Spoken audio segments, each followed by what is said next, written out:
Toute une nouvelle vague sur la radio de la communauté africaine à Chicago, LLC.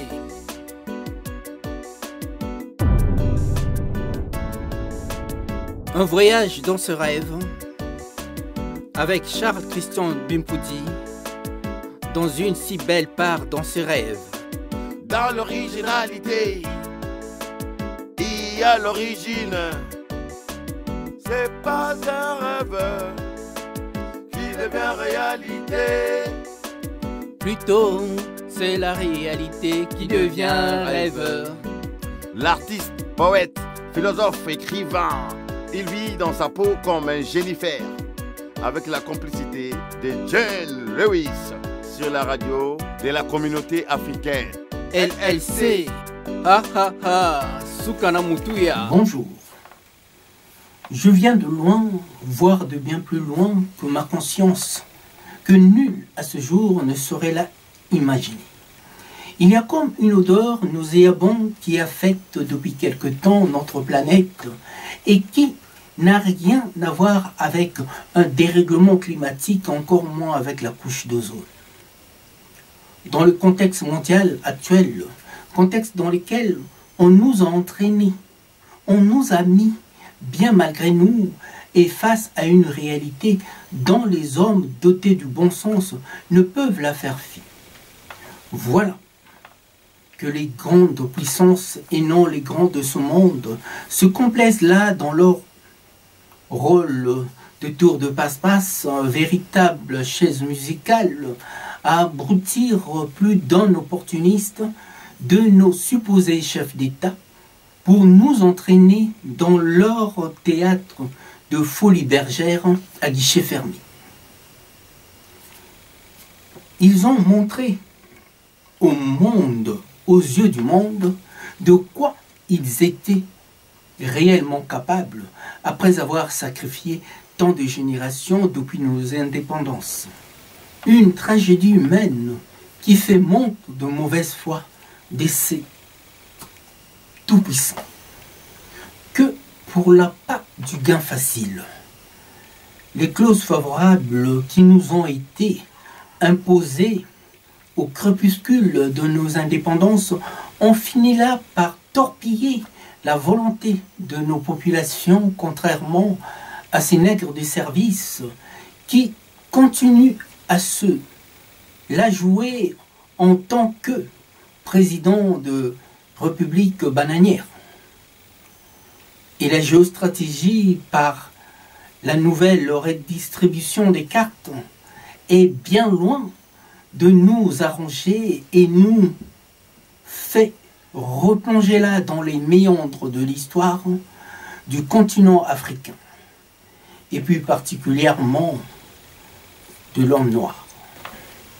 Je ne suis pas du tout fier du sort qui nous est réservé dans un monde qui a fait de l'hypocrisie un mode d'emploi que pour semer le doute là où les choses sont bien plus claires. Voilà que les puissants, à coups de bâtons rompus, à coups de renfort, ne se donnent même plus la peine pour nous comprendre. Les forts, oui, nous autres les forts, qui n'ont que leur intelligence et leur sagesse pour faire face à cette violence inouïe.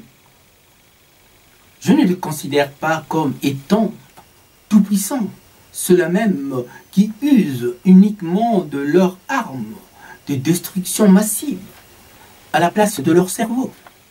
Je crois qu'il est grand temps que nous apprenions à bien faire les choses, que d'être toujours et tout le temps assujettis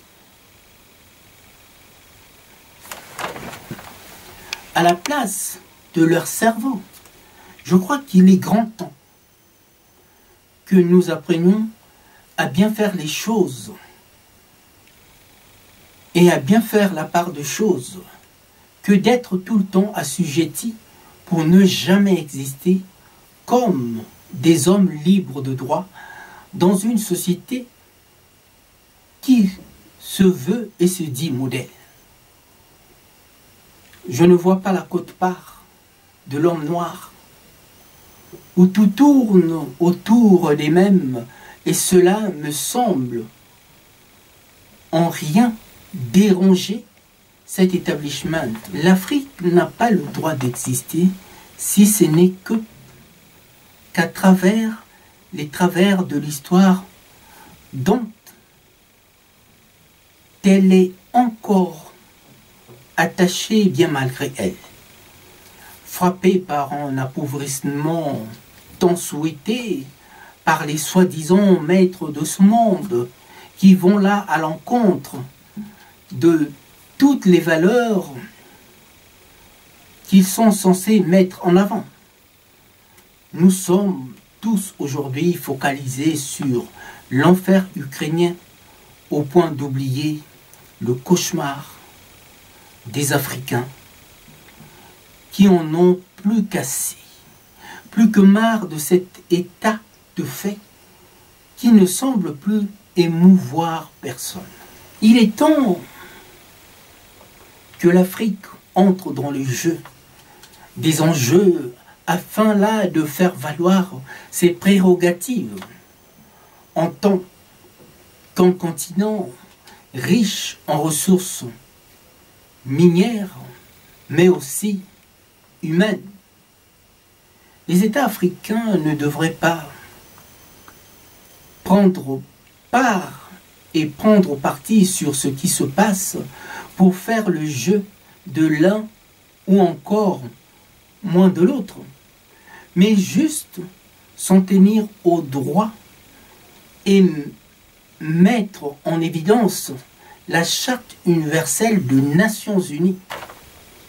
C'est maintenant ou jamais qu'il faut prendre position et poser des nouvelles bases pour des règles bien en face de notre époque et pour nous sortir de ce paternalisme si enfantin qui nous fait passer auprès de nos enfants pour des bons à rien.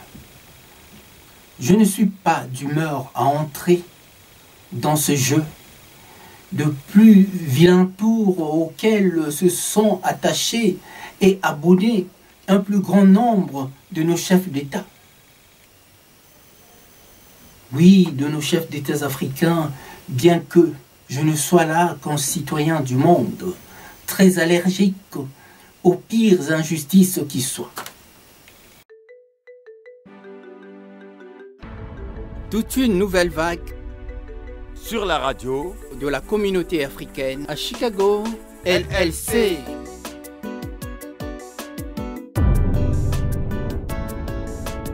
Un voyage dans ce rêve avec Charles Christian Bimpoudi dans une si belle part